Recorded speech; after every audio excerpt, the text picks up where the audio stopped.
नमस्कार। जनस्वास्थ्य जागरणका उद्देश्यले तयार पारिएको कार्यक्रम माउन्टेन हेल्थ डेस्कमा हार्दिक स्वागत छ। म सङ्गीता। दर्शकबिन, हेल्थ डेस्कमा हामी विभिन्न स्वास्थ्यका विषयमा सम्बन्धित विज्ञसँग उपस्थित हुने गर्दछौँ।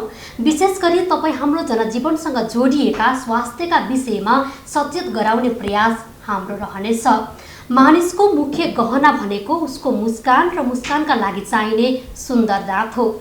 प्रकृतिले प्राय सबै मानिसलाई सुन्दर दाँत उपहार दिएको हुन्छ, तर कसैलाई दाँत अलिक नराम्रो खालको पनि दिएको हुन्छ। नराम्रो दाँत भएमा कस्तो उपचार गर्ने तथा अधिकांश मानिसले दाँतमा तार लगाएको देखिन्छ। यो अवस्था आउन के गर्नुपर्छ अथवा कस्तो अवस्थामा तार लगाउन सकिन्छ आदि विषयमा केन्द्रित रहेर आज हामी कुराकानी गर्नेछौँ। यसका लागि आज हामीसँग हुनुहुन्छ अर्थोडेन्टिस्ट डाक्टर विकास श्रेष्ठ। दाजुलाई कार्यक्रममा स्वागत छ। हजुर, thank you so much Mountain टिभीलाई र हजुरलाई मलाई प्रोग्राममा इन्भाइट गर्नुभएकोमा। आराम हुनुहुन्छ? हजुर, आरामै। मैले अलिकति पृष्ठभूमिमा पनि भने, दाँत मान्छेको सुन्दरता भनेको चाहिँ दाँत पनि रहन्छ। यहाँ एउटा दन्त चिकित्सक हुनुहुन्छ, यहाँले कसरी बुझ्नु भएको छ दाँतको उपचार गर्ने दाँतको महत्त्व कति छ? अब दाँतको महत्त्व कुरा गर्दाखेरि हामीले कस्तो हुन्छ भने, अब हाम्रो एउटा जेनरली हामीले जो पनि मान्छेहरूलाई नयाँ मान्छेलाई भेट्छौँ होइन, सुरुमा हाम्रो इन्ट्रोडक्सन हुँदाखेरि हामीले दुईवटा कुरामा चाहिँ बेसिकली हाम्रो फोकस भइरहेको हुन्छ। एउटा चाहिँ मान्छेको आँखामा हुन्छ अनि अर्को कुरा चाहिँ दाँतमा हुन्छ। सो दाँत बेसिक त्यही भएर दाँत भन्ने बित्तिकै मान्छेको एउटा इन्ट्रोडक्सन गर्दाखेरि पनि एकदम भाइटल रोल गर्छ दाँतले है। त्यो त्यसपछि तपाईँको अब अभियसली दाँतमा केही प्रब्लम छ भने मान्छेले नोटिस त गरिहाल्छ होइन। अनि त्यो बाहेक पनि अब दाँत भनेको तपाईँको अब जुन हाम्रो खानेकुरा खानेदेखि लिएर सबै यो एउटा फङ्सन भन्छ जसले हाम्रो होल फेसको स्ट्रक्चरदेखि लिएर सबै ब्यालेन्स गर्नलाई तपाईँको दाँतको एकदम रोल भइरहेको हुन्छ। अहिले पछिल्लो समयमा दाँतको के कस्ता समस्याहरू लिएर बिरामीहरू आउनुहुन्छ विशेष गरी? अब म चाहिँ मेरो प्रोफेसन चाहिँ अब डेन्टिस्टमा पनि अब मेरो स्पेसलाइजेसन ब्रेसेस भएको हुनाले मेरो धेरै चाहिँ मेरो ब्रेसेसमै फोकस भइरहेको हुन्छ। सो ब्रेसेस भन्ने बित्तिकै हाम्रो बाङमोटिङको दाँतहरू मिलाउनेमा हाम्रो बढी फोकस भइरहेको हुन्छ। ओके, सो डेन्टल प्रब्लम भनेको त अब जेनरली कमन प्रब्लम भनेको त्यही दाँत किराले खानेदेखि लिएर गिजाको प्रब्लमहरू भइरहेको हुन्छ होइन। अब हाम्रो ब्रेसेसमा चाहिँ हाम्रो कस्तो हुन्छ भने मेरो सब्जेक्ट भनेको चाहिँ डिटेलमा भन्नु पर्दाखेरि अर्थोडन्टिक्स एन्ड डेन्टोफेसियल अर्थोपेडिक्स भन्छ।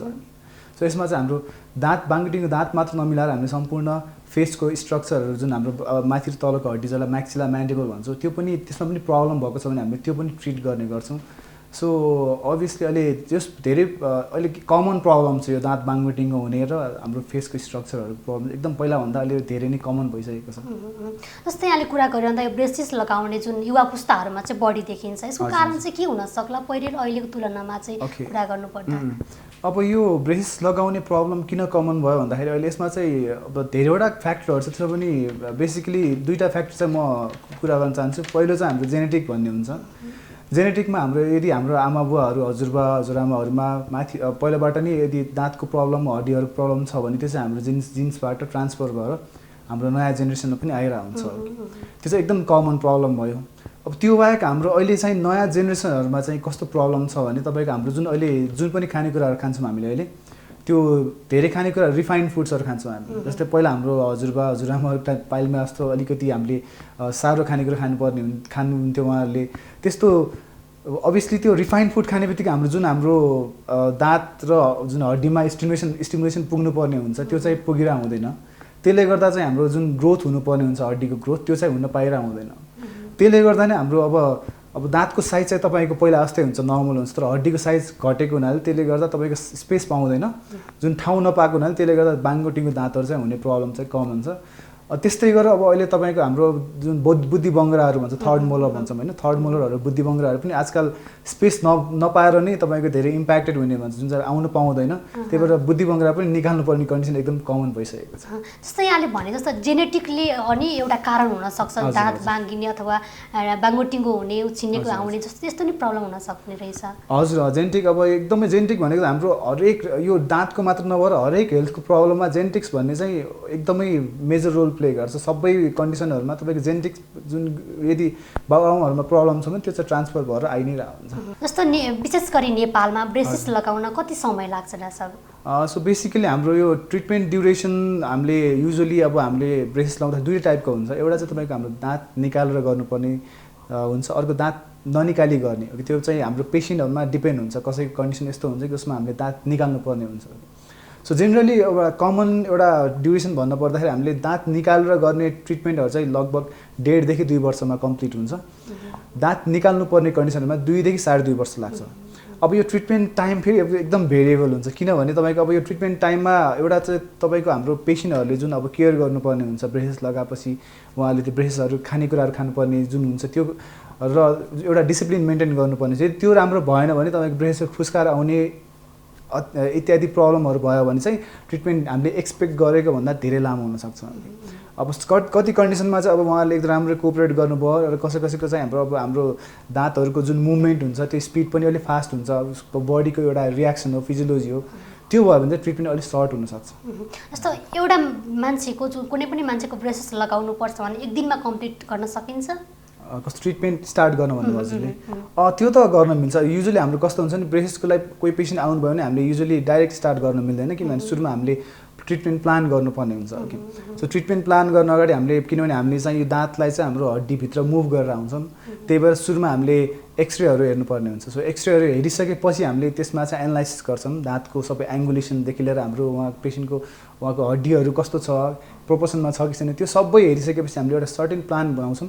त्यसपछि प्लान बनेपछि उहाँसँग डिस्कस हुन्छ प्लान, अनि ट्रिटमेन्ट प्लान उहाँलाई चित्त बुझ्यो भने त्यसपछि हामी स्टार्ट गर्छौँ। बेसिकली ब्रेसेस लगाउनलाई त युजुअली 1.5 आवरमा सकिन्छ ट्रिटमेन्ट, तर त्यो प्लान गर्न अलिकति टाइम लाग्ने कुरा हो। कतिपयले चाहिँ म ब्रेसेस लगाउँछु अथवा मेरो दाँत यस्तो खालको छ भने पनि जिज्ञासा हुनसक्छ, कस्तो अवस्थामा ब्रेसेस लगाउन मिल्छ? ओके, सो ब्रेसेस लगाउन चाहिँ कस्तो मिल्छ भने धेरै कन्डिसनहरू छ ब्रेसेस लगाउने। त्यसमा पनि हामीले बेसिकली सिम्पल कुराहरू बुझ्नु पर्दा कमनली हामीले पेसेन्टहरूले चाहिँ बाङ्गोटिङको दाँत हुँदा लगाउनुहुन्छ होइन, उहाँहरूको दाँतको जुन एउटा स्माइल आर्क भन्छ, जुन दाँत मिलेर बस्नु परेको हुन्छ त्यसरी मिलेर बसेको छैन, कुनै दाँत माथि तल छ अथवा अगाडि पछाडि छ, जिगज्याग छ होइन, त्यो छितरिएको छ, त्यस्तो छ भने त्यो एउटा कन्डिसन भयो जसलाई हामी क्राउडिङ भन्छ हाम्रो टर्ममा। अर्को तपाईँको त्यसको जस्ट अपोजिट, जसमा चाहिँ फर इक्जाम्पल त्यहाँ चाहिँ दाँतहरूको बिचमा ग्याप हुन्छ। ओके, ग्यापहरू क्लोज गर्न पनि अब धेरैवटा टेक्निक छ, तर one of the commonly use technique भनेको हाम्रो ब्रेसेस हो। किन ब्रेसले क्लोज गर्यो भने तपाईँको नेचुरली नै क्लोज हुन्छ, त्यसले गर्दा अझ राम्रो देखिन्छ भनेर पनि भयो। त्यो बाहेक तपाईँको अब हाम्रो अर्को कन्डिसन भनेको हाम्रो डिप बाइट भन्छ, जसमा चाहिँ हाम्रो दाँत माथि र तलको दाँत जुन ओभरल्याप भएर बसिरहेको हुन्छ त्यसमा चाहिँ अलिक डिप भएर गइरहेको हुन्छ। त्यो हुने बित्तिकै हाम्रो कति हामीले मान्छेलाई हेरेर हुन्छ जसको चाहिँ जुन हाम्रो चिउडो चाहिँ भित्र गइरहेको हुन्छ, सो त्यसलाई डिप बाइट कन्डिसन भन्छौँ। अनि त्यसको जस्ट अपोजिट ओपन बाइट भन्ने हुन्छ, जसमा चाहिँ अगाडिको दाँतहरू ओभरल्याप हुँदै हुँदैन। सो त्यस्तै गरेर अरू पनि धेरै कन्डिसनहरू छ, तर बेसिकली भन्नुपर्दा यो चाहिँ कन्डिसनहरू चाहिँ हामीले कमनली ट्रिट गरेर आउँछौँ। जस्तो एउटा दाँत एउटा हड्डीसम्मको हुन्छ अथवा ढुङ्गासम्मको त्यति बलियो हुन्छ, हजुर हजुर, यहाँहरूले त्यसलाई कसरी मिलाउन सक्नुहुन्छ? यो त आश्चर्यको कुरा भयो। हजुर हजुर, अब यस्तो हामीले खास भन्यो भने यो चाहिँ हाम्रो अब बायोलोजी हुन्छ, हाम्रो बडीको फिजियोलोजी हुन्छ। अब यसमा चाहिँ हामीले ब्रेसेस लगाएपछि हामीले ब्रेसेसले चाहिँ के गर्छ भने certain amount of force generate गरेर हुन्छ। एउटा सानो हामीले इट्स लाइक हामीले जुन हुन्छ नि, अब जस्तै एउटा तपाईँको शरीरमा हातमा कट भयो भने हाम्रो बडीले हिलिङको लागि के गर्छ, त्यहाँ ब्लड क्लट फर्म हुन्छ, त्यसपछि त्यहाँबाट चाहिँ हाम्रो सेल्सहरू आउँछ, त्यो रियाक्सन भएर त्यसपछि हिलिङ प्रोसेस हुन्छ। सो सेम प्रोसिजर चाहिँ हामीले चाहिँ एउटा दाँतमा चाहिँ एउटा सानो माइनर इन्जुरी क्रिएट गरे जस्तो हुन्छ हामीले फोर्स लगाउँदाखेरि। सो त्यो इन्जुरीले गर्दा हाम्रो चाहिँ त्यहाँभित्र चाहिँ तपाईँको जुन सेलुलर एक्टिभिटिजहरू भएर हुन्छ, त्यो एक्टिभिटीले गर्दा त्यहाँभित्र बोनहरू फर्मेसन हुने, रिमोडलिङ हुने, तपाईँको यता रिजर्प्सन हुने भएर हुन्छ। त्यसले गर्दा एउटा ठाउँबाट एक्चुअलमा हामीले दाँतलाई मुभ गर्दाखेरि दाँत मुभ भन्दा पनि हामीले त्यो हाम्रो त्यहाँ तलको बोनलाई चाहिँ हामीले रिमोडलिङ गरेर मुभ गरेर आउँछौँ। सो दाँतको स्ट्रेन्थ भन्दा पनि हामीले त्यो बोनलाई हामीले युटिलाइज गरेर आउँछौँ तलको। यहाँले धेरैजनाको पनि उपचार गरिसक्नु भएको छ, यसमा कस्तो चुनौती र समस्याहरू चाहिँ के आउँछन्? हजुर हजुर, अब यस्तो छ हाम्रो, अब यसमा चाहिँ अब एकदम भेग छ यो अर्थोडोन्टिक्स भन्ने फिल्ड होइन। यसमा अब अहिले हामीले अब कस्तो हुन्छ, कति कन्डिसनहरू चाहिँ यति गाह्रो हुन्छ कि हाम्रो प्रब्लम्स दाँतको मात्र भन्दा पनि दाँतको तलको जुन एउटा हड्डी हुन्छ, जुन हामीले म्याक्सिला म्यान्डिबल भन्छौँ, त्यसको प्रब्लम सिभियर प्रब्लम भएर पनि आइरहेको हुन्छ पेसेन्टहरू। अब त्यो कन्डिसनमा कति कन्डिसनमा हामीले दाँत मात्र मुभ गरेर त्यो पेसेन्टको जुन आइडियल ठाउँमा राख्नुपर्ने हुन्छ त्यो ठाउँमा नपुग्न पनि सक्छ। त्यस्तो कन्डिसनमा अहिले चाहिँ हामीले चाहिँ रिसेन्टली हामीले पनि फलो गरिरहेको छौँ। हामीले कति हाम्रो सर्जन हुनुहुन्छ, हाम्रो ओरल सर्जन भन्छ, म्याक्सिलोफेसियल सर्जन, उहाँहरूसँग हामी चाहिँ मिलेर हामी काम गर्छौँ, इन्टरडिसिप्लिनरी ट्रिटमेन्ट भन्छौँ। हामीले चाहिँ कस्तो गर्छौँ भने दाँत मात्र नभएर हामीले पेसेन्टको जुन हड्डी हुन्छ त्यो हड्डीलाई पनि हामीले सर्जनहरूले उहाँहरूले फ्र्याक्चर गरेर त्यसलाई चाहिँ नर्मल ठाउँमा ल्याएर गर्ने ट्रिटमेन्ट गर्छौँ। त्यसलाई हामीले अहिले अर्थोग्नेटिक सर्जरी भन्छौँ। त्यो चाहिँ बिस्तारै अब धेरै पपुलर भइरहेछ नेपालमा। अहिले हामीले चाहिँ बिएनबी, म चाहिँ बिएनबी हस्पिटलमा पनि आबद्ध छु। त्यो बिएनबी हस्पिटलमा हाम्रो अरू डाक्टर साहबहरूसँग मिलेर हामी त्यहाँ गरिरहेको छौँ अहिले। जस्तै यहाँले भनेअनुसार त्यो छिचडिएको दाँत त मिलाउन सक्यो। कतिपयको यस्तो दाँत हुन्छ कि जसको बिच भागमा खाली भाग हुन्छ, त्यसलाई बाँध्न जरुरी छ कि छैन? त्यही हामीले मैले जुन अघि सुरुमा हजुरलाई भने जुन ग्याप भन्छ, स्पेसिङ भन्छ, त्यो अभियसली ग्याप छ भने त ग्याप क्लोज गरेको नै राम्रो हुन्छ। अब त्यो ग्याप पनि धेरै कारणले गर्दा हुन्छ। कहिले चाहिँ अब तपाईँको त्यो नेचुरल हुनुपर्ने दाँतै नभएर भएको हुनसक्छ। यदि दाँत चाहिँ छैन भने चाहिँ तपाईँको त्यसमा चाहिँ हामीले मेबी अरू दाँत राखेर रिप्लेस पनि गर्न मिल्छ। तर कमनली चाहिँ हाम्रो चाहिँ दाँतको बिचमा ग्याप युजुअली नेचुरली नै ग्याप क्रिएट भइरहेको हुन्छ, जसमा चाहिँ हाम्रो जुन माथिको मासु हुन्छ, जुन जसलाई हामी फ्रेनम भन्छौँ, त्यसको अट्याचमेन्टहरूले अथवा कुनै एक्स्ट्रा दाँतहरू बिचमा दुईवटा दाँतको बिचमा भित्र बसिरहेको हुन्छ, जुन हामीले आँखाले देख्दैनौँ अथवा अरू केही प्रब्लमले गर्दा पनि भइरहेको हुन्छ। सो त्यस्तो कन्डिसनमा बेसिकली हामीले ट्रिट गर्ने भनेको ब्रेस लगाएर नै ट्रिट गर्ने हो। नेपालमा अहिले कस्तो छ उपकरणहरू, कस्तो पर्याप्त मात्रामा यसको पाउन सकिन्छ कि सकिँदैन, अथवा यहाँलाई प्रब्लम छ कि छैन त्यसमा? अहिले अभियसली अब यो वर्ल्ड वाइड नै अब यति सजिलो भइसकेको छ कि सामानहरू आउन त्यस्तो गाह्रो त हुँदैन। सो हामीसँग धेरै अहिले नेपालमा पनि अब एकदम एडभान्स्ड उपकरणहरू आइसकेको छ। ट्रिटमेन्ट पद्धति अब हामीले यहाँ गर्ने ट्रिटमेन्ट पद्धतिहरू चाहिँ अलमोस्ट तपाईँको इन्टरनेसनल स्ट्यान्डर्डकै छ। सबै बाहिर जे फलो गरिराख्नु छ हामीले त्यही नै, सिबिसिटीदेखि लिएर सबै तपाईँको इम्प्लान्टहरू पनि अहिले एकदम पपुलर भइसकेको छ। सो बेसिकली त्यही हो तपाईँको अब सबै नै हामीले यहाँ अहिले फलो गरिरहेछौँ बाहिरको ट्रेन्डहरू। बाहिर देशहरूमा जस्तै नेपालमा पनि प्रभावकारी उपचार हुन्छ। यो भनिरहँदा डाक्टर कतिपय बिरामीहरूलाई यहाँले काउन्सिलिङ गर्दाखेरि कतिको बुझ्नुहुन्छ अथवा बुझ्नुहुन्न, यसमा समस्याहरू केही देखा पर्छन् कि पर्दैन? अब यस्तो चाहिँ अब जस्तो एउटा इक्जाम्पल दिनुपर्दा हामीले जुन अघि भने हामीले अर्थोग्नेटिक सर्जरी भनौँ न, अब उहाँ सर्जरी भनेको त हामीलाई यहाँ धेरै एक्सपोज छैन, मान्छेहरूले थाहा पनि छैन। अब ब्रेसेस त अब यति कमन भइसक्यो कि हामीले अब बाहिर हिँड्नु भयो भने मैले धेरैजनाको मुखमा देख्छ। त्यसले गर्दा अब बेसिकली यो कुरा भनेको चाहिँ कस्तो भने एउटा मान्छेहरूले हामीले अब बिस्तारै हेर्दै गएर सिक्दै गरेर अब हामीले जेनरल पब्लिक पिपल अवेरनेस हो कि, जुन अवेर भएपछि मान्छेले बुझ्दै गएपछि त्यसपछि अटोमेटिकली अब यस्तो हुँदो रहेछ भन्ने एउटा आउँछ। सो सुरुमा गाह्रो हुँदा पनि हामीले चाहिँ जेनरली कोही पेसेन्टले बुझ्नु भएन भने हामीले चाहिँ पहिला आफ्नो पुरानो गरेको केसहरू उहाँहरूलाई देखाउँछौँ। त्यसपछि यस्तो हुन्छ, प्री पोस्ट ट्रिटमेन्टहरूको रिजल्टहरू देखाउँछौँ। त्यसपछि जुन इम्प्रुभमेन्टहरू देखिरहेको हुन्छ उहाँहरूले त्यो हेर्नु भएपछि उहाँहरू अटोमेटिकली कतिजना मोटिभेट हुनुहुन्छ। जस्तो ब्रेसेस लगाइसकेपछि यहाँले 2 वर्षसम्म चाहिँ कम्प्लिट राख्नुपर्छ भन्नुभयो। त्योभन्दा अगाडि अथवा कुनै पनि त्यो 2 वर्षसम्म राख्नै पर्ने अवस्था हुन्छ कि त्योभन्दा अगाडि पनि निकाल्न मिल्छ? त्यही अब डिपेन्ड्स। अब कति केसमा हाम्रो चाहिँ छिटो पनि सकिन सक्छ, जुन मैले भनिहालेँ पेसेन्टको एउटा कोअपरेसन भयो, उहाँहरूले भने जस्तो गर्नुभयो। अनि अब यो चाहिँ केसमा डिपेन्ड हुन्छ। कुनै चाहिँ अब सिम्पल केस छ जसमा चाहिँ हामीले धेरै दाँतहरू मुभ गर्न छैन भने चाहिँ त्योभन्दा छिटो पनि सकिन सक्छ। अब अलिक कम्प्लेक्स ट्रिटमेन्ट छ भने त्योभन्दा अलिक बढी पनि लाग्न सक्छ। ब्रेसेस लगाएका जुन बिरामीहरू हुनुहुन्छ उहाँहरूले कस्तो कुरामा चाहिँ ध्यान दिन जरुरी हुन्छ? जस्तो खानेकुराहरू पनि खानेमा यो कुरा बार्ने, यो कुरा नखाने भन्ने केही हुनुहुन्छ? बेसिकली हामीले ब्रेसेस लगाएपछि दुईवटा कुरा मेन कुरा हुन्छ। एउटा चाहिँ खानेकुरा, अर्को चाहिँ हाम्रो ओरल हाइजिन मेन्टेनेन्स भन्छ, जसलाई हामीले दाँतको क्लिन्जिनेस राख्ने। सो खानेकुराहरूमा अब हामीले नर्मली जुन डेली बेसिसमा खाइरहेको हुन्छौँ आई थिङ्क त्यसले खासै प्रब्लम गर्दैन। अब साह्रो खानेकुरा खानु हुँदैन। जस्तो साह्रो खानेकुरा भने जस्तो हामीले हड्डीहरू जुन यस्तो मकै भट्ट आई थिङ्क धेरैले त आजकल पपुलेसनले खाँदा पनि खानु हुँदैन होला यस्तो कुराहरू। सो त्यस्तो खासै त्यो साह्रो र स्टिकी फुड्स भन्छ टाँसिने खानेकुरा खानु हुँदैन। त्यति सुरुमा अब अलि अभियसली गाह्रो हुन्छ लगाएपछि, तर उहाँहरू युज टु हुनुहुन्छ लाइक हप्ता 10 दिनमा। कुन उमेर समूहका जस्तो अहिले पछिल्लो समयमा चाहिँ कुन उमेर समूहका मानिसहरूले चाहिँ बढी ब्रेसेस लगाउनुहुन्छ? अब एज ग्रुप भन्दाखेरि कमनली हाम्रो ब्रेसेस लगाउने पेसेन्टहरू भनेको युजुअली टिनेज पेसेन्टहरू हुन्छ। किनभने अब अहिले धेरै हाम्रो के सोच्छौँ भने हामीले यो ब्रेसेस भनेको किनभने धेरै लगाएको चाहिँ हामी टिनेज नै देख्छौँ, त्यही भएर टिनेजमा मात्र लाउने हो भन्ने एउटा कन्सेप्ट छ मान्छेहरूमा है। अब त्यो चाहिँ होइन, एक्चुअलमा अब धेरै उहाँहरूको कन्डिसन लगाए पनि एक्चुअलीमा यो ट्रिटमेन्ट चाहिँ जुन पनि एज ग्रुपमा गर्न मिल्छ। अहिले हाम्रो एडल्ट अर्थोडोन्टिक्स भन्छ, जसमा चाहिँ हाम्रो अलि एजहरू लाइक 50-60 इयर्समा भएको पेसेन्टहरूले पनि उहाँले पनि ट्रिटमेन्ट गरिराख्नु भएको छ। यसमा एजभन्दा पनि हाम्रो कस्तो हुन्छ भने तपाईँको जुन हाम्रो दाँतको तलको पेरेन्टल लिगामेन्ट र हाम्रो एल्बो बोन हड्डी भन्छौँ होइन, त्यो हेल्दी छ भने तपाईँको त्यो इभन हामीले यो अलि ओल्ड एजमा पनि ब्रेसेसहरू लगाउनु मिल्ने हुन्छ। जस्तै हामीले उपचार गरिरहँदाखेरि जुन ब्रेसेस लगाएपछि र नलगाउँदाको अवस्थामा कस्तो खालको चेन्जेस पाउनुहुन्छ? अब अभियसली अब नर्मली हाम्रो पेसेन्टहरू चाहिँ धेरै पेसेन्ट चाहिँ अब हाम्रो एस्थेटिक्स भन्छ जसलाई चाहिँ राम्रो देखिने भन्छ त्यो राम्रो देखिनलाई नै आउनुहुन्छ धेरै फङ्सनलाई पनि हुन्छ तर कमनली हाम्रो अलमोस्ट 80-90% पेसेन्टहरू चाहिँ राम्रो देखिनलाई अब जुन हामीले ब्रेस लगाएपछि उहाँको दाँतको जुन एउटा अलाइनमेन्ट हुन्छ जुन मिलेर बस्ने हुन्छ त्यो चेन्ज भइसकेपछि अभियसली धेरैजना राम्रो भएर उहाँहरूले नै अनि अरू उहाँको साथीहरू हुनुहुन्छ उहाँले सबैलाई एउटा पोजिटिभ मेसेज जान्छ कि त हो यस्तो यस्तो पनि दाँत मिलाउनु मिल्दो रहेछ भन्ने भएर अनि उहाँहरू पनि आउनुहुन्छ।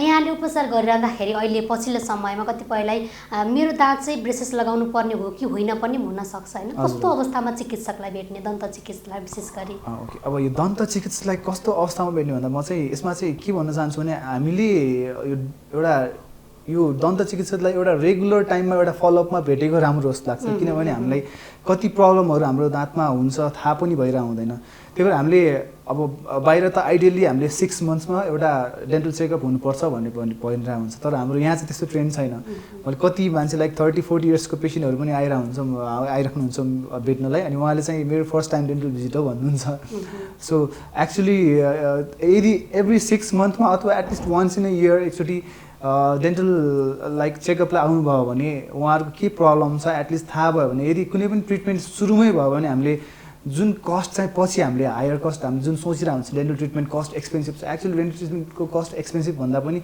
यो एक्सपेन्सिभ हुनुको कारण चाहिँ तपाईँहरू आफै नै ढिलो आउनु भयो यदि ट्रिटमेन्ट स्टार्टिङमै भयो भने तपाईँको कस्ट चाहिँ अलमोस्ट 10 टाइम्स 9 टाइम्स तपाईँको ट्रिटमेन्ट कस्ट पनि डिक्रिज हुन्छ प्लस तपाईँले त्यस्तो ह्यासल गाह्रो पनि हुँदैन जस्तै यहाँले चाहिँ समयमा आयो भने कम उपचारमा पनि कम पैसामा पनि उपचार हुन्छ भन्नुभयो जस्तो अब नेपालमा यसलाई अलिकति एउटा ब्रेसेस लगाउनलाई चाहिँ कति जति पैसा भयो भने कम्प्लिट हुन सक्छ अब हाम्रो यस्तो यो कस्टको कुरामा चाहिँ हाम्रो एसोसिएसन छ जसलाई हामी चाहिँ ओडान भन्छौँ orthodontic and dentofacial orthopedic association of Nepal म त्यसको ट्रेजरर पनि हो अहिले चाहिँ रिसेन्टली सो हामीले चाहिँ यो ट्रिटमेन्ट कस्टलाई एउटा स्ट्यान्डर्डाइज गरौँ भनेर हामी सबै अर्थोडोन्टिस्टहरू एसोसिएसन मिलेर एउटा हामीले कस्ट निकालेको छौँ जसमा हामी नर्मल एउटा ब्रेसेस ट्रिटमेन्टको कस्ट भनेको अराउन्ड 55,000 जति पर्न आउँछ सो त्यो चाहिँ हामीले कम्प्लिट एकैपालि पे गर्न पर्दैन लाइक इन्स्टलमेन्टमा पे गर्ने हो सो 2 वर्ष 2.5 वर्षमा हाम्रो ट्रिटमेन्ट कम्प्लिट हुँदासम्म उहाँहरूले पे गर्नुहुन्छ त्यो कस्ट चाहिँ अब यो कार्यक्रम हेरेर बसिरहनेहरूलाई कतिपयलाई जिज्ञासा पनि हुनसक्छ जस्तो ब्रेसेस लगाएपछि फेरि पनि त्यस्तै खालको दाँत पलाउन सक्छ त त्यस्तै अवस्थामा फर्किन सक्छ कि सक्दैन भन्ने पनि होला यसलाई प्रश्न बनाइदिनुहोस् न अब कति हाम्रो चाहिँ पेसेन्टहरूले चाहिँ ट्रिटमेन्ट गरिसकेपछि फेरि दाँत बिग्रियो भनेर चाहिँ कम्प्लेन गरिराख्नुहुन्छ त्यसमा चाहिँ म चाहिँ के भन्न चाहन्छु भने हामीले ट्रिटमेन्ट सकिँदाखेरि हरेक हाम्रो अब अर्थोडोन्टिस्टले अब म पर्सनली चाहिँ मेरो पेसेन्टलाई के भन्छु तपाईँ ट्रिटमेन्ट सकिएको छैन ब्रेसेस निकाल्नु भनेको ट्रिटमेन्ट सकिनु होइन हामीले ब्रेसेस सकिँदाखेरि दाँतहरूलाई चाहिँ त्यसको एउटा हुनुपर्ने ठाउँमा पुर्याउने हो ओके सो त्यसपछि हाम्रो जुन एउटा फेज हुन्छ जसलाई हामीले रिटेन्सन फेज भन्छौँ दाँत रिटेनर लगाउनु पर्ने भन्छ त्यो भनेको एकदमै जरुरी कुरा हो जुन चाहिँ धेरै पेसेन्टहरूले नेग्लेक्ट गर्नुहुन्छ अनि म मेरो पेसेन्टलाई पर्सनली चाहिँ अब ट्रिटमेन्ट सकिसकेपछि 3 मन्थ्समा एकचोटि फलोअप आउनु भन्छु अब कति आउनुहुन्छ तर अलमोस्ट धेरै पेसेन्टहरू चाहिँ आउनु हुँदैन किनभने हाम्रो बानी नै चाहिँ बिग्रेपछि बल्ल आउनुहुन्छ उहाँहरू चाहिँ है सो त्यही भएर त्यो चाहिँ कुरा उहाँले ध्यान दिनु पऱ्यो कि ट्रिटमेन्ट सकेपछि पनि ट्रिटमेन्ट सकेको हुँदैन उहाँले जुन रिटेनर भन्ने जुनलाई हामीले एउटा घर बनिसकेपछि एउटा हामीले हुन्छ नि एउटा पिलर सिलर बनेपछि हामीले त्यहाँ पानी हाल्नुपर्ने हुन्छ यदि पानी टाइममा हाल्नु भएन भने त्यो चाहिँ घर भत्किन्छ त्यस्तै नै हो हाम्रो ट्रिटमेन्ट सकिनु भनेको एउटा सबै घरको स्ट्रक्चर रेडी हुनु हो तर त्यसमा रिटेनर लगाउनु भनेको त्यसमा पानी हाल्नु जस्तै त्यही भएर त्यो दाँतलाई नयाँ ठाउँमा स्टेबल हाल्नलाई हामीले चाहिँ रिटेनर लाउनुपर्छ र हरेक 3 मन्थ्समा हाम्रो अर्थोडोन्टिस्टलाई जसले चाहिँ उहाँले ट्रिटमेन्ट गर्नुभयो उहाँले एकचोटि भेटेर के मेरो बिग्रेछ कि भनेर देखाउन आउनुभयो भने राम्रो हुन्छ पक्कै पनि ड्रासले भने जस्तै जस्तो बिग्रेपछि आउनुभन्दा समयमै जान आवश्यक छ जस्तो अब नेपालमा अहिले कस्तो खालको चाहिँ ब्रेसेसहरू लगाइन्छ र ब्रेसेस कति किसिमका हुन्छन् ड्रासल अब हामीले जेनरली कमनली ब्रेसेस लगाउने भनेको हाम्रो अब यो 5 टाइपको हुन्छ एउटा चाहिँ हाम्रो नर्मल जुन कमनली देख्छ मेटल ब्रेसेस भन्छौँ जुन चाहिँ मेटल जस्तो हुन्छ त्यो ब्रेसेस भयो अर्को चाहिँ अब कति पेसेन्टहरूले चाहिँ तपाईँको यो दाँत अलि मेटल देखियो राम्रो देखिएन भनेर हामीले चाहिँ दाँत कलरको ब्रेसेस लगाउन खोज्छौँ जसलाई सेरामिक ब्रेसेस भन्छौँ त्यसपछि अर्को हाम्रो सेल्फ लाइगेटिङ ब्रेसेस छ त्यो पनि अलि नयाँ आएको ब्रेसेस हो जसले चाहिँ कति दाँत निकाल्नु पर्ने कन्डिसनमा त्यो लगायो भने दाँत निकाल्ने अलिकति केस घट्छ त्यो बाहेक हामीले हाम्रो कति पेसेन्टहरू हुनुहुन्छ जस्तो लाइक अब कोही एक्टर हुनुहुन्छ अथवा कोही हजुरहरू जस्तो रिपोर्टर भनौँ सोसियल मिडियामा आउनु उहाँहरूलाई जसलाई चाहिँ त्यो नदेखियोस् भन्ने चाहनुहुन्छ भने उहाँहरूले भित्रबाट लगाउनु मिल्छ ब्रेसेस जसलाई हामीले लिङ्गल ब्रेसेस भन्छौँ। अनि अहिले अर्को पनि आएको छ एउटा अलाइनर भन्छौँ जसलाई चाहिँ जुन चाहिँ तपाईँको अब वर्ल्ड वाइड मार्केटमा चाहिँ इन्भिजलाइन भनेर पपुलर छ। त्यो एक्चुअल अलाइनर हो सिस्टम यहाँ धेरैवटा सिस्टम डेभलप भइसकेको छ। त्यो प्लास्टिक ट्रे टाइपको हुन्छ सो त्यो मल्टिपल ट्रे हुन्छ त्यो लगाएपछि उहाँहरूको दाँत चाहिँ मिलेर आउँछ। सो बेसिकली 5 टाइपको छ अहिले चाहिँ नेपालमा चाहिँ सबै किसिमको अभाइलेबल छ। जस्तै ब्रेसेस लगाएपछि कतिपय अप्ठ्यारो पनि हुनसक्छ सबै कुरा मुखले नै खाने हो मुखले दाँतबाटै सबै कुरा हुने हुन्छ जस्तो त्यो हुँदाखेरि चाहिँ उहाँहरूले कस्तो खालको अप्ठ्यारो महसुस गर्नुहुन्छ अथवा कुन अवस्थामा चाहिँ नुहात्तिन जरुरी छ? अब यस्तो मैले भनिहालेँ ब्रेसेस लगाउने बित्तिकै अब हरेक कुरा बडीमा नयाँ कुरा आउँदाखेरि हामीले एडजस्ट हुन टाइम लाग्ने कुरा हो त्यही नै हो। अब ब्रेसेस लगाउँदा सुरुमा कतिलाई चाहिँ अब हाम्रो स्टडी पनि भइसकेको छ डिफिकल्टी कति हुन्छ ब्रेसेसमा भनेर त्यसमा धेरैवटा स्टडी भइसक्यो। जेनरली 1 विकदेखि 2 विक्समा पेसेन्ट चाहिँ युज टु हुन्छ। सो कोहीलाई त्योभन्दा बढी पनि लाग्ला कोहीलाई त्योभन्दा कम पनि लाग्छ। सो आफ्टर 2 विक्स चाहिँ हाम्रो पेसेन्टहरू चाहिँ युज टु भएर उहाँहरू चाहिँ आफ्नो जेनरल सबै फङ्सनहरू काम गर्ने अब मलाई नर्मल भयो भन्ने एउटा फिल हुन्छ उहाँहरूलाई चाहिँ। नेपालमा यहाँले कस्टको कुरा गरिरहँदा 55,000सम्ममा एउटा कम्प्लिट हुनसक्छ। अब यसलाई अब अझ कम गर्नको लागि चाहिँ के हुनुपर्छ अथवा योभन्दा बढी नै हुनसक्छ भन्ने के लाग्छ यहाँलाई चाहिँ? अब मैले भनिहालेँ कस्टको 55,000 भनेको एउटा नर्मल केसमा हामीले अरू त्योभन्दा एक्सपेन्सिभ ट्रिटमेन्टहरू पनि छ है। जस्तै हाम्रो सेल्फ लाइकेटिङ सेरामिकहरू सेल्फ गऱ्यो भने त्यो कस्ट चाहिँ तपाईँको अझ महँगो पर्न आउँछ। अब कस्ट महँगो अथवा सस्तो कसरी भयो भन्ने कुरा हामीले एउटा कुरा चाहिँ के बुझ्नु पऱ्यो भने यो हामीले यो ट्रिटमेन्ट चाहिँ एउटा इन्टरनेसनल स्ट्यान्डर्ड अनुसार हामीले गरिरहेछौँ। यदि हामीले यही ट्रिटमेन्ट अब मैले युरोपको र अमेरिकाको चाहिँ कस्टको त हामीले कम्पेयर गर्नै मिल्दैन प्लिज पब्लिस किनभने हाम्रो यहाँको सोसियो इकोनोमिक स्ट्याटस नै त्यस्तो छ कि हामी त्यो अफोर्ड गर्नै सक्दैनौँ। हाम्रो इन्कम सबै हेर्नुपर्ने हुन्छ। तर यो सेम ट्रिटमेन्ट तपाईँले इफ हामीले बाहिर गर्नु पऱ्यो भने अमेरिकाहरूमा गर्नु पऱ्यो भने यहाँभन्दा तपाईँको लगभग 10 to 12 टाइम्स एक्सपेन्सिभ पर्न आउँछ महँगो पर्न आउँछ त्यो पनि मिनिमम है 10 to 12 टाइम्स। अब महँगो किन हुन्छ भने हामीले जुन मेटेरियलहरू युज गरेर आउँछौँ त्यो अभियसली हामीले चाहिँ युज गर्ने सामानहरू सबै बाहिरको जस्तै नै हो हेर्नु। अब त्यो हाम्रो यहाँ म्यानुफ्याक्चर हुँदैन सबै बाहिरबाट ल्याउनु पर्ने हुन्छ। सो त्यो सामानहरूको कस्ट पनि महँगो नै छ। त्यो कस्ट महँगो भएपछि अभियसली हाम्रो ट्रिटमेन्ट अब एउटा स्ट्यान्डर्ड राम्रो ट्रिटमेन्ट गर्ने भए हाम्रो सस्तो सामानहरू पनि पाउँछ तर राम्रो एउटा स्ट्यान्डर्ड ट्रिटमेन्ट गर्ने भए हामीले चाहिँ एउटा सिम्पल एउटा एभरेज रेट राखेर गर्दाखेरि चाहिँ त्यति चाहिँ हामीले पे गर्नुपर्ने हुन्छ। अब यो प्रोसेस चाहिँ कसरी अगाडि बढाउन सकिन्छ जस्तो यहाँहरूले एउटा बिरामीले आइसकेपछि हुने प्रोसेसहरूको बारेमा पनि अलिकति प्रश्न बनाइदिनुहोस्। सुरुमा चाहिँ हामीले पेसेन्ट आएपछि उहाँहरूलाई चेकअप गर्छौँ उहाँसँग कन्सल्टेसन हुन्छ उहाँहरूको एक्सपेक्टेसनहरू के छ त कस्तो चाहनुहुन्छ भन्ने सबै कुरा हामी डिटेलमा हामीले बुझ्छौँ। अब त्यसपछि हामीले एक्जामिनेसन गर्छौँ उहाँहरूको के छ स्ट्रक्चरहरू दाँतहरूदेखि लिएर अब हड्डीहरू के प्रब्लम छ। त्यसपछि हामी अब उहाँको फोटोग्राफ्सहरू रेकर्ड राख्छौँ जसले हाम्रो डायग्नोसिस गर्नलाई काम लाग्छ। अनि एक्सरेहरू जुन हाम्रो ओपिजी ल्याडसेप भन्छ दुईवटा गर्न पठाउँछौँ। अनि पऱ्यो भने हामी कास्ट इम्प्रेसन पनि लिन्छौँ कास्ट भन्छौँ हामीले दाँतको स्ट्रक्चरहरू ट्रिटमेन्टहरू गर्न अगाडि कस्तो थियो त अनि पछि कस्तो भयो कम्पेयर गर्नलाई त्यो सबै राखेपछि हामीले प्लान गरेपछि हामीले त्यसपछि पेसेन्टलाई बोलाउँछौँ। अनि त्यसपछि युजुअली त्यसको एउटा अथवा दुईवटा अपोइन्टमेन्टमा उहाँहरूको ट्रिटमेन्ट चाहिँ स्टार्ट हुन्छ। कतिपयले यो ब्रेसेस राख्ने कुरामा चाहिँ अब ब्रेसेस राखिसकेपछि अरू अन्य असर पो हुने हो कि अरू इम्प्याक्ट पो हुने हो कि भन्ने पनि सोच्नुहुन्छ यस्तो हुन्छ कि हुँदैन? अब यसमा चाहिँ सबभन्दा कमनली चाहिँ दुईवटा कुरा छ म यो चाहिँ क्लियर गर्न चाहन्छु। एउटा चाहिँ हाम्रो के सोचाइ छ भने हाम्रो ब्रेसेस लगाएपछि दाँत कमजोर हुन्छ भन्ने होइन चाँडै झर्छ भन्ने दुईवटा कुरा चाहिँ एकदम धेरै सुनिन्छ। अब यो कुरामा चाँडै झर्छ भन्ने कुरामा चाहिँ मलाई अचम्म कहाँ लाग्छ भने किनभने हामीले यो ट्रिटमेन्ट यहाँ नेपालमा स्टार्ट भएको चाहिँ कमनली हामीले कति भयो भने लाइक 20 इयर्स जति भयो होला 20 वर्ष जति। अब हाम्रो कुन एज ग्रुपको पेसेन्ट हुन्छ जसको चाहिँ 20 वर्षमा अगाडि दाँत लगाएर दाँत झऱ्यो यो एउटा मिसकन्सेप्सन गइरहेछ मान्छेहरूमा कि ब्रेसेस लगाएपछि दाँत झर्छ कमजोर हुन्छ। अभियसली हामी दाँत मुभ गरेछौँ भने दाँत हल्लिन्छ। So at the end of the treatment हाम्रो दाँत चाहिँ हल्लिरहेको हुन्छ त्यसले गर्दा हामीले चाहिँ के सोच्छौँ भने ए दाँत कमजोर भयो भनेर त्यो एक्चुअली दाँत कमजोर भएको होइन हामीले रिटेनर लगाएपछि त्यो फिक्स गर्छ त्यो ठाउँमा त्यसपछि त्यो स्ट्रङ भएर आउँछ पछि। जस्तो नेपाली समाजमा एउटा के भने जस्तो दाँत बाङ्गियो अथवा त्यस्तो खालको छ भने आफैले पनि घरेलु उपचार गर्न सकिन्छ भन्ने खालको एउटा भ्रम छ। भ्रम र सत्यता चाहिँ के हो बताइदिनुहोस् न। ओके अब भ्रममा चाहिँ के छ भने हामीले अब दाँतलाई ठेलेर बिहान ठेलेर मिलाउनु मिल्छ भन्ने मैले अब कति म्यागजिनहरूमा पनि देखेको थिएँ रिसेन्टली अनलाइन म्यागजिनहरूमा होइन। अब यसमा चाहिँ हामीले एउटा कुरा चाहिँ के बुझ्नुपर्छ एउटा यसको दाँत मुभ हुँदाखेरि एउटा बायोमेकानिक्स भन्ने हुन्छ हामीले फोर्सको त्यो चाहिँ बुझ्नु पऱ्यो। एउटा दाँत मुभ हुनलाई हामीले मिनिमम पनि 4 घन्टासम्म एउटा फोर्स कन्टिन्युअस फोर्स भन्छ लगाउनु पर्ने हुन्छ। सो अब इमेजिन गर्नु हामीले एउटा दाँत अब बाङ्गे टिङ्गे छ, अब दाँतलाई मुभ गर्नलाई को मान्छेले आफ्नो दाँतलाई 4 घन्टासम्म दबाएर बसिरहेको हुन्छ है, त्यो त पोसिबलै छैन। सो एउटा हामीले पढेर हामी त्यो अनुसार बुझ्ने भए पनि यो मिसकन्सेप्सन हो जुनमा चाहिँ हामीले ल दाँतले ठेलेर मिलाउनु मिल्छ यताउति भन्ने। अब मेबी अब सानो सानो एजको बच्चाहरूमा एउटा दाँत जस्तै भित्र छ अथवा हामीले छ भने त्यसमा हामीले टङ ब्लेड थेरापी भन्छौँ, जसमा आइसक्रिम स्टिकहरू दिएर गर्न दिन्छौँ, त्यो मिल्छ। तर जुन मेजर प्रब्लमहरू हुन्छ त्यसमा चाहिँ हामीले यो ठेलेर मिलाउने भन्ने त्यो चाहिँ हुँदैन। जस्तै हामी कार्यक्रमको अन्त्यमा पर्नेछौँ, सम्पूर्ण ब्रेसेस लगाउने अथवा ब्रेसेसको कुरामा थाहा पाउनै पर्ने कुराहरू चाहिँ के हुन्छन्?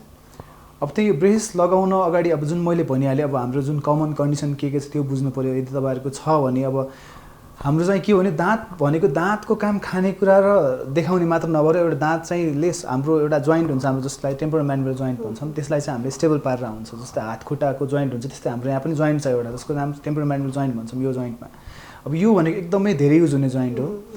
यदि तपाईँको केही अब यो जोइन्टलाई सपोर्ट गर्ने भनेको नै दाँत हो। अब तपाईँको दाँत नै मिलेको छैन, केही प्रब्लम छ भने सर्टेन एज पछि हाम्रो त्यहाँ चाहिँ प्रब्लमहरू आउन सक्छ, लाइक क्लिकिङ हुने, जस्तै टेम्पोरोम्यान्डिबल जोइन्ट दुख्ने। त्यही भएर हामीले एउटा हेल्दी प्लस एउटा तपाईँको एउटा स्टेबल मिलेको दाँत हुनु चाहिँ जरुरी छ। त्यही हो। त्यसपछि अनि हामीले त्यही अब ब्रेसेस लगाउने पेसेन्टहरूलाई चाहिँ अब उहाँले केयर गर्न भन्न चाहन्छु, राम्रो केयर गर्नु। तपाईँहरूको अर्थोडोन्टिस्टहरूले जसले पनि तपाईँले ट्रिट गर्नुपर्छ उहाँले भनेअनुसार एउटा राम्ररी तपाईँले इन्स्ट्रक्सन फलो गर्नुभयो भने ट्रिटमेन्ट चाहिँ राम्रो हुन्छ। अनि जो पेसेन्टले पनि ब्रेसेस लगाइसक्नुभएको छ उहाँले सकेपछि पनि राम्रो रिटेनरको प्रोटोकल एउटा हुन्छ हामीले जुन भनेर हुन्छौँ त्यो फलो गरिदिनुहोस्। अनि सक्नुहुन्छ भने टाइममा आफ्नो अर्थोडोन्टिस्टलाई ट्रिटमेन्ट सकेपछि पनि 1-2 चोटि भेट्न गए राम्रो हुन्छ। हस् डाक्टर साहब, यहाँको महत्त्वपूर्ण समय र संवादका लागि धेरै धेरै धन्यवाद। Thank you so much. दर्शकवृन्द, आजको कार्यक्रममा हामीले विशेष गरी ब्रेसेस कुन अवस्थामा लगाउन मिल्छ र यसको उपचार सम्बन्धी यहाँहरूलाई जानकारी दिउँ। यस्तै अन्य विषयवस्तुका साथ उपस्थित हुने नै छौँ। तबसम्म माउन्टेन टेलिभिजन हेर्दै रहनुहोला। नमस्कार।